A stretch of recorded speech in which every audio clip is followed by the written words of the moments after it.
Chief, why don't you tell us what you can about this case? Well, so first of all, we had a tragic event last night. We had a double homicide in our city inside a business here at the 7-Eleven. Two employees lost their life. What we believe at this point, now I preface everything that I'm saying today that we're not even 24 hours in. So leads are still coming in. I can tell you there's 3 detectives here that have been here through the night that have not gone home. And there's individuals back that are processing and collecting information and data. We're looking at a lot of different variables. We'll talk a little bit about that. But what happened here last night about 11:45, we were called to a suspicious situation, that not seeing anyone inside. Officers responded as they walked through the business. They did locate 2 individuals, 2 adult males that had suffered gunshot wounds, and they were pronounced dead at the scene. Once that happened, then everything started rolling. Our forensic technicians responded and started to process the crime scene. Our detectives came here and they started to gather information that we had. We started to canvass the area. A lot of the businesses were already closed last night around midnight. We did do some canvassing in the neighborhood. We'll be doing that again today for 2 reasons. One, I want to share with this community that they're not in danger, right? I want to share with this community of what happened, and I want to check on them, individuals that may be in fear or concerned, that have children in this community, or people that are retired that live in this neighborhood. I want to share with them a little bit with what I'm sharing with you, to make sure that they're okay. Is there anything that they need? We have some chaplains here with us. We have business owners here with the corporation and community turnout. I believe there's even members from the homeowners association that are here. So what we have done at this point is we're looking at camera footage from inside and outside the store. We'll be looking for ring camera footage in the communities. Now some may look at that as, why would we want that? Well, anyone that was here before or left here after this horrible incident, this tragedy occurred. So any small piece is what we'd like to evaluate and look at, and that's some of the things that we're that's going on right now back at police headquarters with our real-time crime center and the technology that we have. We're also going to be talking to these businesses and asking if any of them have cameras that we may not have been able to get a hold of or access last night.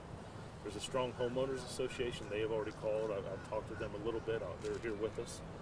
What's going to happen behind me, like I said, is there will be a prayer. Lieutenant Barefoot is going to kind of give a little historical about this community, how close-knit they are, and then Chief Grinstead will divide us up into groups, and we'll walk this community and businesses and talk to citizens. I will tell you, when I got here about midnight last night, there was some family already here, and it was in any loss of life, right? Any loss of life, it is hard to see numerous family members coming and having to share with them that their loved one, what happened. That impacted me. I got to spend a little bit of time with them, but I know it's difficult with thousands of emotions running through them and 1,000 questions. So just trying to bring some closure and justice to them. Anything that happens from this point on is not going to bring any of those 2 individuals back. I know that. But questions that are unanswered and some closure is what my goal is and our goal is. And I will say this very directly, that every resource we have at our meetings in the department, city resources, and we've already been contacted twice already by 2 federal partners that have offered additional resources and technology and enhancements that may prove to be very, very beneficial. So nothing's off the table. Kind of the lead theory right now, and I say that loosely, right? The lead theory, like I said, we're not even 24 hours, is that it looks like this is what was a robbery. The motive and individuals and came from and went to, all those things we're still looking at and trying to piece together. So we're asking the citizens, anyone here that works here that may have been driving through the area, driving through the neighborhood, may have just visited the store and around that time frame or a little bit before, or individuals who live in this community, anything they've heard or anything they see. Let me put out one other message. To the individual who did this act, I encourage you to come forward. I don't know what was going through that individual's mind or what situation, but I encourage you to come forward and let's have some conversation. That every resource we have in this department, every resource we have in this city, the ability of our federal partners will be brought to bear on the individual who committed this homicide. Do we know exactly where exactly were the 2 victims found? I understand that there's been some confusion about that, about where they. So that both individuals were found inside. They were not. And I don't want to go too much into the case because people come forward and they share information. I don't. Well, they got that. We can. I can tell you they were found inside the business, but it wasn't anything where they were anything above and beyond that. They were found inside, deceased on the floor. Were they in the coolers? We were told they were in the coolers. No, they were not. They were in the floor of the business. Is there any reason to believe that the surveillance video, have you been able to look at it yet to get some images that are helpful? We are looking at surveillance footage. There has been some footage that is available and is beneficial, but like anything, we want to make sure that we enhance that the best we can. And some of the technology we have, some of our technology has allowed us to have that those surveillance footage and pull that. We have got a outstanding cooperation from the 7-Eleven Corporation, the group that was here last night, and some of them are still here. Do we want to do more with that and see if we can enhance that and do more? Absolutely.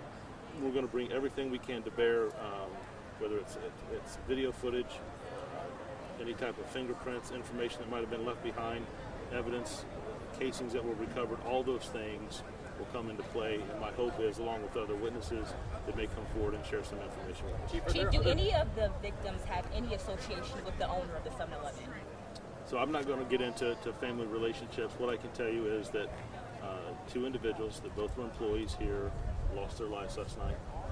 There were several family members, and I have not talked to all the family. I talked to I believe the wife of one of the victims, and I don't want to put that out there until that they have all had their questions answered the best we can. You mentioned earlier that this community is not in danger. My parents live near this 7-Eleven. We live in Kiln Creek. What are you doing to make sure that my parents feel safe tonight? So let me say this. Anytime anyone takes the life of two individual people, that is a dangerous individual. Anytime someone takes the life of someone else, that individual, in my mind, is dangerous. But I don't believe that anything was targeted towards the citizens here in this community. But I do understand those concerns. I understand there's concerns from the homeowners association and the businesses. One of the reasons we're here today is to address those concerns and to talk to them, to share some information, to be vigilant.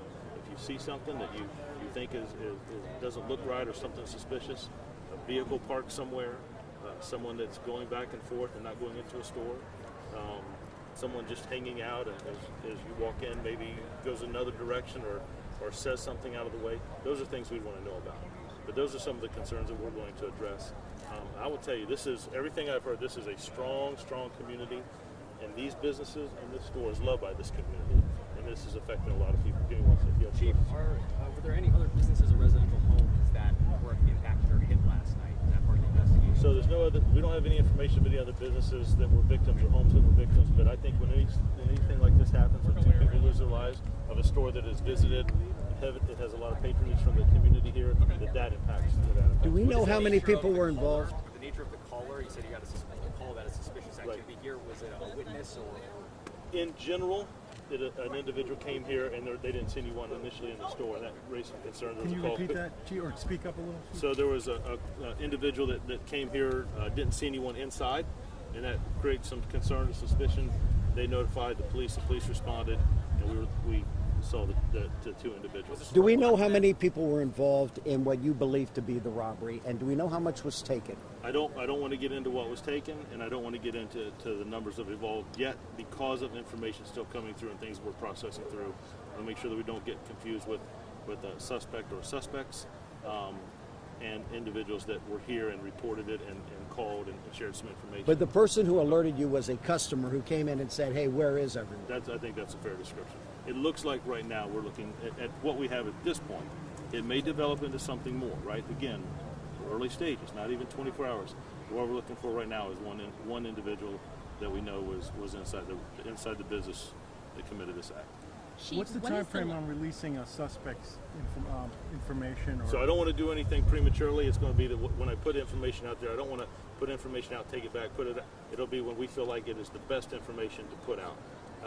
Part of that conversation for us today is going to be talking to this community, sharing some things that we know, some things that we're looking for, asking if they've heard anything, talking to these businesses, and seeing any other. There's a lot of different businesses here. My hope is there's some other cameras here, or Ring cameras, that people say they heard things or saw things. We may run into someone today that was here when they saw someone come in.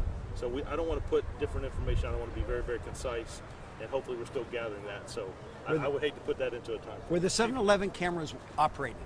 They have an excellent camera system inside this location. And do you think right now that you have at least some images that will be helpful and useful to you? Yes, yes. I don't want to go too much into what we've captured on those images, but yes, they have an excellent, they have a very good investment here in technology. They have a very good camera system, and what we have will be helpful. Do your people recognize the people who are in those images on those cameras?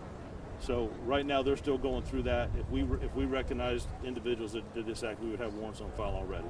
But we're processing that, and I will tell you, there's some enhancement that needs to be done before we get to that. Chief, last night, you and I were both here at Yes, midnight. It was a long night for you guys. Yes, sir. You showed up, and the family showed up, and it was obviously a tough situation. Yes, sir. Other cities would say you have a unique opportunity available to you. You show up to these crime scenes in the middle of the night. You may live in the city, but other police chiefs may not do that. What does that say for your relationship with the community, and do you think it strengthens what you'd be able to solve crimes with? I don't want to compare us to any other department or any other. Me showing up here last night and coming to the crime scenes, for me, right, it sends a strong message to this community that the chief of police is invested in what happened here, right? You know, I think it sends a strong message to the family members that we're invested. It sends a strong message to the men and women out here that are working this crime scene. You know, I've got some concerns about the first officer who went through the door and saw what she saw. Nobody should have to see that. Do we know how many shots were fired? So as we go through that, being here, me showing up is to show support for the men and women that came here and responded, that set up this crime scene, and start talking and gathering witnesses, to show support for the detectives who are going to go through hours and hours and hours of investigation, footages, leads, tips that come in, and the family, but also this community and other individuals. You saw some today, citizens that showed up here. That tells me that this is a strong community. I need to make sure they know that this matters to me. This is our top priority right now in this department. How much time? Will there be enhanced police presence, just near the 7-Eleven now when they do open again? So that's a great question. I met with the owners last night. I met with some of the corporate individuals here. I asked them for permission to park on the lot to hold this meeting here today. I think it's important. I want them to know that we are in solidarity with this community and with this business. They are well tied together. This is a place that people come. Most of the residents here, from what I understand, know the employees that work there, and the employees know them. And I just think that's important. Will we see an enhanced presence? Our number one priority right now is to locate this individual, bring him to justice. My hope is that he contacts us and turns himself in. But I also want to interact with this community, and I want to kind of get how they feel.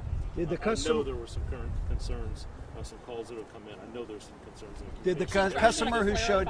We need to talk to them. Did the customer who the customer who showed up? Did they discover the bodies as well, or did they not see the bodies for as long as they were in the store? I don't want to get into who saw what first. What I can say is an individual came in. He did not see employees, and called the police department. Officers responded, and we located the two victims. Do we know how much? Question? Okay. Yeah, I just wanted some clarification. This is an individual you're looking for, and not individuals. At this point right now, but I want to stress, please remember that we're not even 24 hours into this. What we have right now, though, is one individual enters and leaves the business. Do you know how much time elapsed between the shooting and when that customer came in? We do, but I don't want to put that timeline out just yet. They're sharing some things up, and they're trying to find some pieces that fit into that block.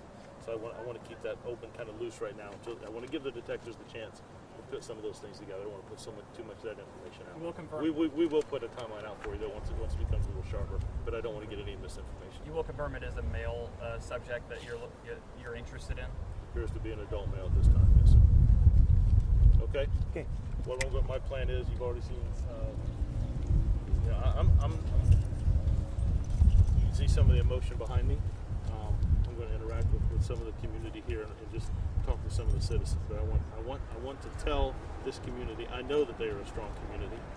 I know that they're hurting right now. I know that the family's hurting. Who would not be? And that is why we do what we do, and how important it is that we get this right and get out the right information and share the information as it comes through. So I appreciate you all being here. Out of respect, I would ask once I walk away that you all will go on the other side of the tape. They had some concerns, but I said, you know, that you all will be very respectful. I just asked you to do that for me, and we'll go from there. Thanks. Okay. Thanks, Thank Chief. you. Appreciate you all. Thank you. Thank you.